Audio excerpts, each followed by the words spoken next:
안녕하세요.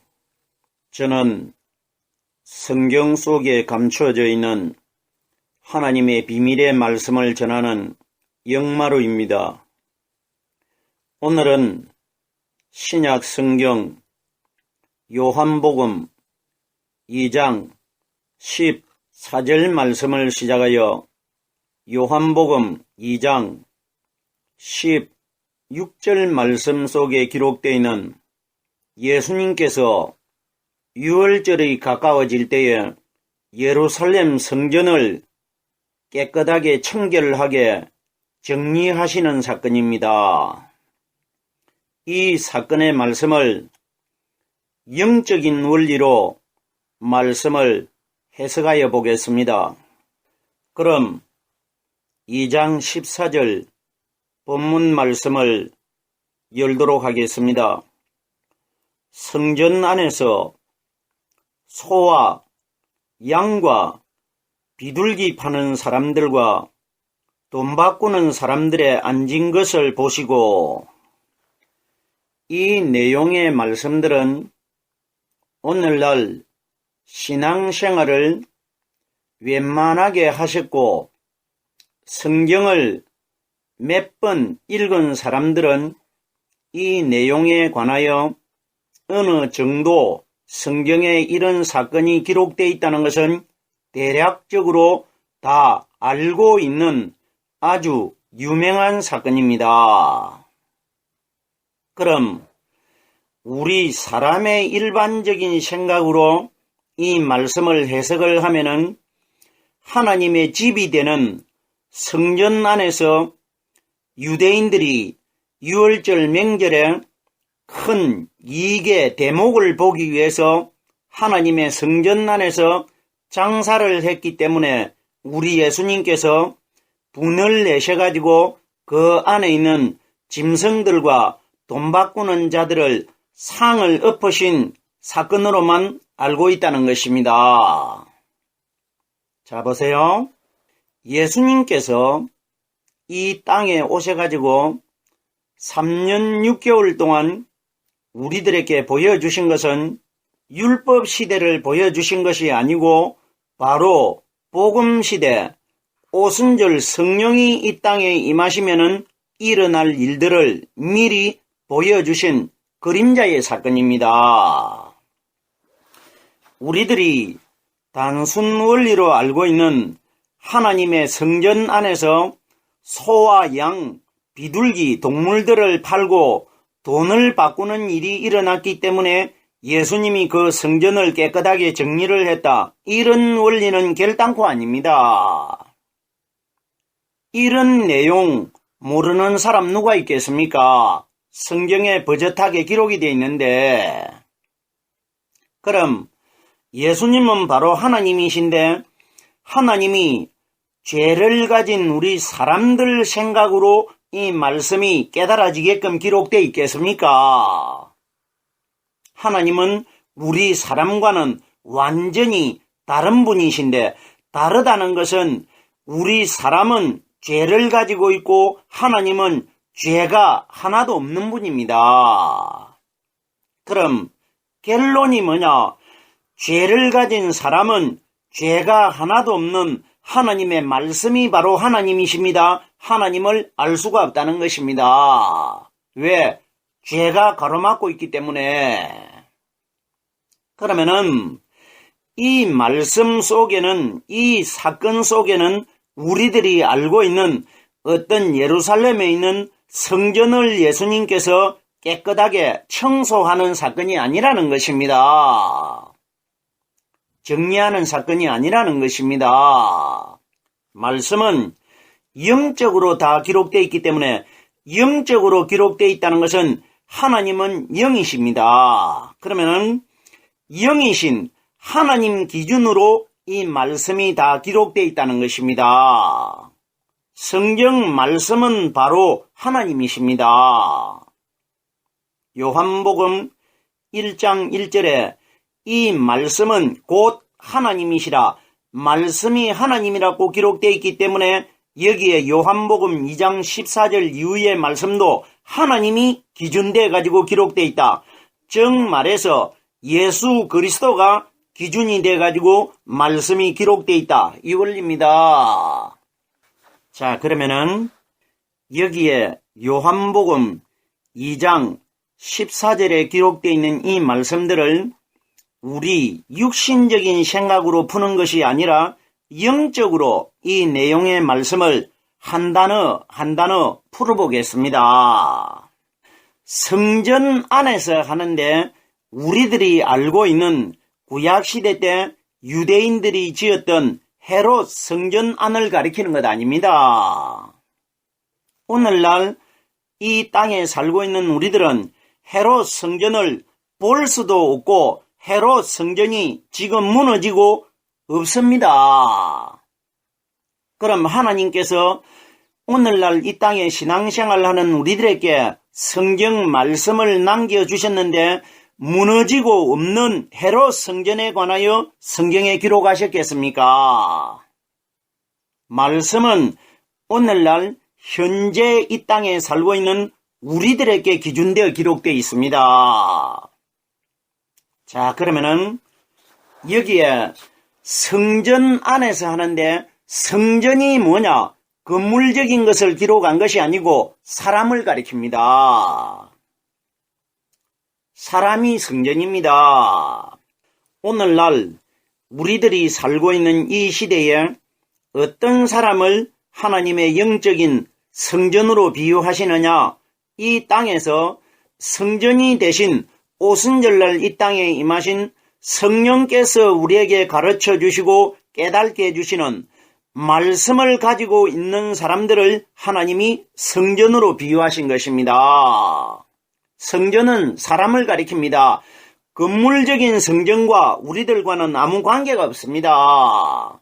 결론적으로 구약의 율법 시대에 지었던 성전이 누구냐? 이 땅에 오신 예수 그리스도, 무덤 속에서 부활하신 성령님의 그림자입니다.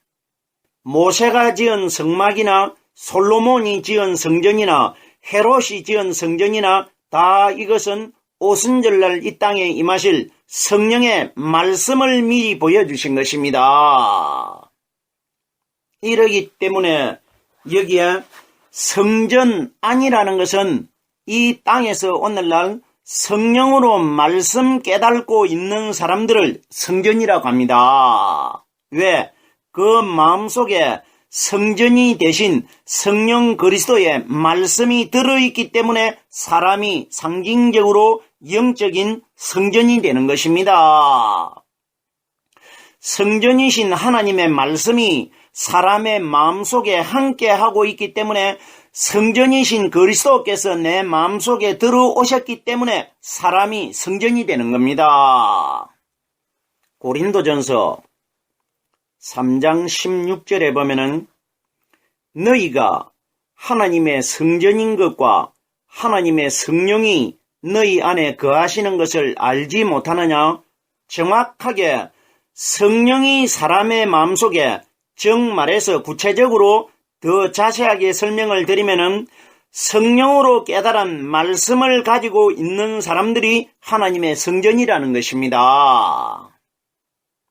정확하게 복음 시대에 현재 우리들이 살고 있는 이 시대는 성령으로 말씀을 깨닫고 있는 사람들을 성전이라고 합니다.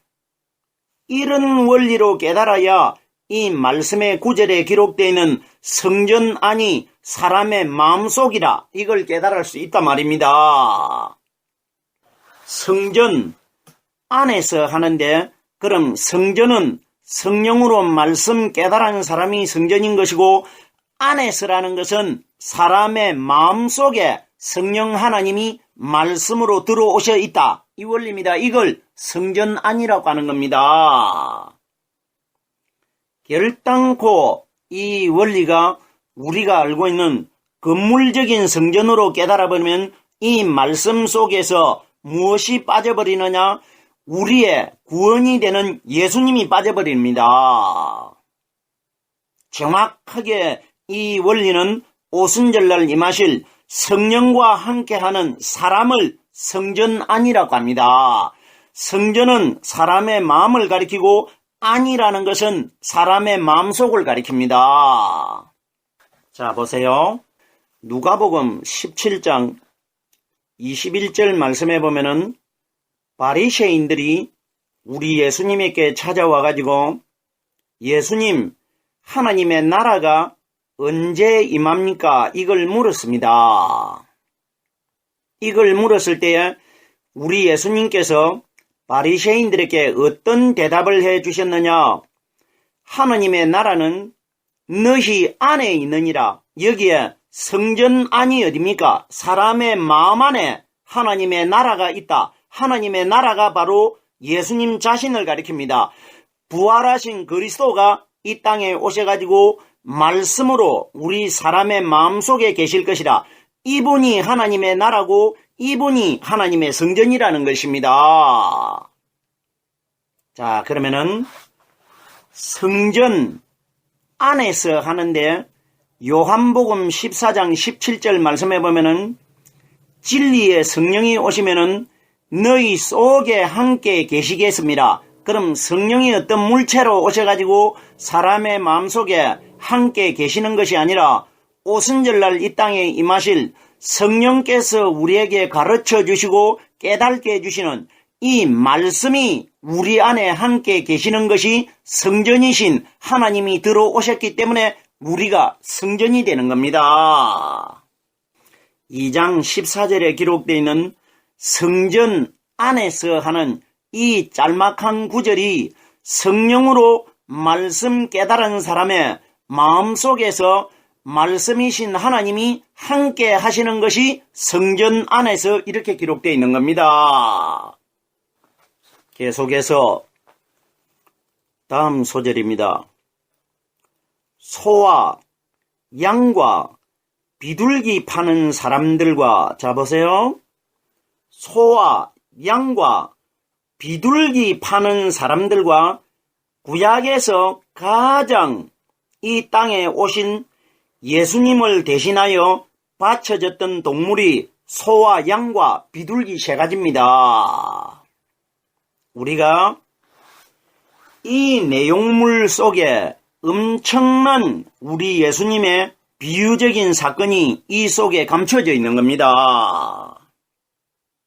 구약의 소와 양과 비둘기는 예수 그리스도의 그림자입니다. 자, 보세요. 구약시대에 보면은 대표적인 이 사건이 어디에 기록되어 있느냐? 창세기 15장에 기록이 되어 있습니다. 하나님께서 아브라함과 언약을 세우실 때에 아브라함에게 동물을 바치라고 합니다. 하나님 앞에 제사의 예물로 바치라고 하는데 그 동물들이 바로 신약시대에 오실 우리 예수님이십니다. 아브라함이 바쳤던 동물이 몇 가지냐 하면은 4가지입니다. 소, 양, 염소, 비둘기 4가지를 바칩니다. 특이한 점이 암염소와 암소는 앙컷으로 바치라고 합니다. 그리고 세 번째 순양이 있습니다. 순양이. 거기에 암소와 암양은 누구를 가리키느냐? 마리아 몸속에서 태어난 율법의 예수님을 가리킵니다. 그리고 순양은 누구냐? 3일 만에 부활하신 남자이신 그리스도를 가리킵니다. 자, 보세요. 우리가 이 말씀들 잘 깨달아야 되는데 여기에 보면은 하나님께서 아브라함에게 제사를 드리는 과정을 설명을 해 놓았습니다. 하나님께서 4발을 가진 동물들은 다 배를 갈라뜨리라고 합니다. 소, 양, 그리고 순양 이 세 분류는 배를 갈라뜨려 가지고 그 속에 있는 내장을 다 내버리고 그 살코기만 하나님께 바치라고 합니다. 자, 보세요. 중요한 것은 거기에 비둘기가 등장을 하는데 하나님이 비둘기는 몸을 배를 갈라뜨리지 못하게 합니다. 그냥 바쳐라고 합니다. 그럼 보세요. 배를 가른 짐승이 누구냐? 율법의 예수님이시고 순양은 부활하신 그리스도입니다. 자, 보세요. 배를 갈라뜨렸다는 것은 죽은 예수님이 무덤 속에 갇혀 있다가 3일날 무덤 입구를 갈라뜨려 가지고 살아나올 것이라 이 원리입니다.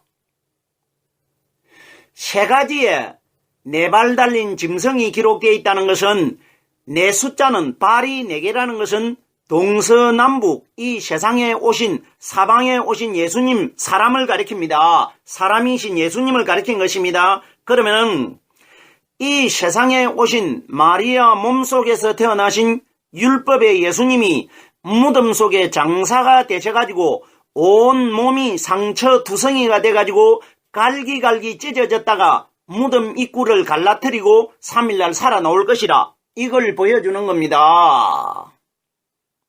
우리 예수님 사건입니다. 그런데 보세요. 거기에 비둘기는 배를 가르지 못하게 합니다. 성경에 나오는 소와 양, 비둘기가 가장 많이 예수님을 대신해서 바쳐진 제물인데 항상 비둘기는 배를 가르지 못하게 합니다. 그러면은 소와 양은 율법의 마리아 몸속에서 태어나실 고통받고 돌아가실 율법의 예수님을 가리킨 것이고 거기에 비둘기는 누구냐? 무덤 속에 부활하신 그리스도입니다. 자, 보세요. 율법의 예수님은 이 세상에서 우리 사람과 똑같이 땅에서만 걸어만 다녔습니다. 걸어만 다녔는데 무덤 속에 부활하신 성령 그리스도께서는 걸어다니지 않고 하늘나라로 비둘기처럼 날아 올라가셨습니다. 그럼 여기에 비둘기가 누구냐? 정확하게 성천하신 그리스도입니다. 그러면 비둘기는 배를 가르지 않는다는 것은 한 번 무덤 속에서 부활하셔가지고 영적인 신령한 몸으로 거듭나신 그리스도께서는 다시는 고통받고 무덤 속에 장사되는 일이 없기 때문에 배를 가르지 못하게 합니다. 영원히 하늘나라에서 영원히 살아계시는 그리스도는 다시는 채찍 맞고 살이 찢어지고 무덤 속에 장사되셨다가 다시 또 무덤의 문을 열고 살아나오는 일이 없기 때문에 비둘기는 배를 가르지 못하게 하는 겁니다. 배를 갈랐다는 것은 무덤 입구 문이 열리고 무덤이 갈라져 가지고 살아나오는 장면입니다. 오순절날 이 땅에 임하신 성령은 다시는 고통받을 일이 없기 때문에 비둘기는 가르지 못하게 하는 겁니다. 비둘기는 나르는 짐승이고 소와 양은 날지 못하고 걸어다니는 짐승입니다. 걸어다니는 짐승은 이 땅에서 3년 반 동안 땅에만 걸어다니는 율법의 예수님을 가리킨 것이고 나르는 비둘기는 이 땅에서 성령 세례를 받고 하늘나라로 승천하실 그리스도를 가리킨 것입니다. 자, 그럼 여기에 소와 양과 비둘기 파는 사람들과 이렇게 기록이 되어 있는데 소와 양은 율법의 예수님이고 비둘기 파는 사람들은 복음의 그리스도입니다. 소와 양을 판다는 것은 이 땅에서 부활하신 그리스도를 모르고 율법의 마리아 몸속에서 태어나셔가지고 십자가에 못 박혀 죽으신 예수를 믿는 사람들을 소와 양을 파는 사람들이라고 하고 비둘기 파는 사람들은 부활하신 그리스도의 성령의 말씀을 가지고 세상 사람들에게 복음의 교제를 나누는 사람들을 파는 사람들이라고 합니다. 결단코 이 이야기가 2000여 년 전에 어떤 성전 안에서 소와 양을 팔고 비둘기를 팔고 있다. 이런 사건으로 깨달으면 영적으로 오늘날 우리 시대에 우리들과는 아무 상관이 없는 내용이 되어버립니다. 이 땅에는 율법의 예수를 믿고 있는 사람들은 소와 양을 파는 사람들이고 비둘기, 복음의 성령 그리스도의 말씀을 가지고 있는 사람은 비둘기를 파는 사람들입니다. 판다는 건 뭡니까? 다른 사람에게 복음의 교제를 나누는 것입니다. 이걸 복음을 팔고 있는 것 아닙니까? 그럼 소와 양을 파는 사람들은 율법을 팔고 있는 것이고, 비둘기를 파는 사람들은 성령의 그리스도의 말씀을 세상의 복음으로 전파시키고 있다. 이 원리라 말입니다. 보세요. 소와 양과 비둘기 파는 사람들과 판다는 것은 말씀의 교제를 가리킵니다. 연락을 가리키고 무역을 가리키는 것입니다. 대상이 누구냐? 사람들이라는 것입니다. 소와 양을 파는 분류도 사람들인 것이고, 비둘기를 파는 사람도 사람이라는 것입니다. 그럼 결론이 뭡니까? 이 땅에는 소와 양이 되는 율법의 예수를 믿고 있는 사람들도 있고, 복음의 그리스도를 믿고 있는 사람들도 있다. 이 원리라 말입니다. 판다는 것은 복음을 전파하는 원리를 가리킵니다. 다른 사람에게. 돈 바꾸는 사람들의 앉은 것을 보시고 돈을 바꾼다는 것은 돈으로 바꾸어진 분이 누구냐? 마리아 몸속에서 태어나신 율법의 예수님이십니다. 그러면 돈 바꾸는 사람들이 누구냐? 이 땅에서 돈으로 바꾸어진 마리아 몸속에서 태어난 율법의 예수를 믿는 사람들을 가리킵니다. 율법주의자들을 가리킵니다. 돈 바꾸는 사람들의 앉은 것을 보시고 앉아 있다는 것은 성전 안에 사람들이 소와 양을 팔기 위해서 앉아 있다. 이 원리가 아니고, 우리 사람의 마음속에 돈으로 바꾸어진 율법의 예수를 믿는 사람들이, 돈 바꾸는 자들이 앉아 있는 겁니다. 사람의 마음속에 율법이 주체가 돼가지고 사람의 마음을 주관하고 있다. 이걸 가리키는 것입니다. 성전된 우리 마음속에 율법이 도사리고 있고, 율법이 주인이 돼가지고 사람 마음속에 평안하게 앉아있다. 이 원리입니다. 이런 기가 막히는 사건이 기록되어 있는 겁니다. 자, 보세요. 성전 안에서 돈 바꾸고 소와 양과 비둘기 파는 것, 이건 모르는 사람 누가 있겠습니까? 예수님께서 수천 년 동안 이 성경 말씀이 사람들에게 보존되어 있는데, 우리들에게 이런 간단한 사람들이 깨달을 수 있는 원리를 가르치기 위해서 이 사건을 예수님이 꾸며셔가지고 성경에 기록해 두셨겠습니까? 성경은 우리들이 알고 있는 단순성의 원리가 아닙니다. 이런 내용들은 다 영적인 사건, 무덤 속에 부활하실 그리스도와 율법의 예수님과 우리와의 관계가 숨겨져 기록되어 있는 겁니다. 생각해 보세요. 그때 2000여 년 전에 이런 사건이 진짜 있었는지 없었는지는 중요하지 않습니다. 우리는 그때 2000년 전의 사건으로 깨달는 것이 아니라 오늘날 우리들에게 이 땅에 오신 성령 하나님과 우리와의 관계가 어떻게 연관이 되어 있는지 이 원리로 반드시 깨달아야 됩니다. 이것이 기록되어 있는 것입니다. 오늘은 요한복음 2장 14절에 기록되어 있는 예수님께서 성전 안을 청결케 하는 사건 14절 한 구절의 말씀을 깨달아 보았습니다. 남아있는 구절의 말씀은 다음 시간에 이어서 깨닫도록 하겠습니다. 오늘은 여기까지만 하겠습니다.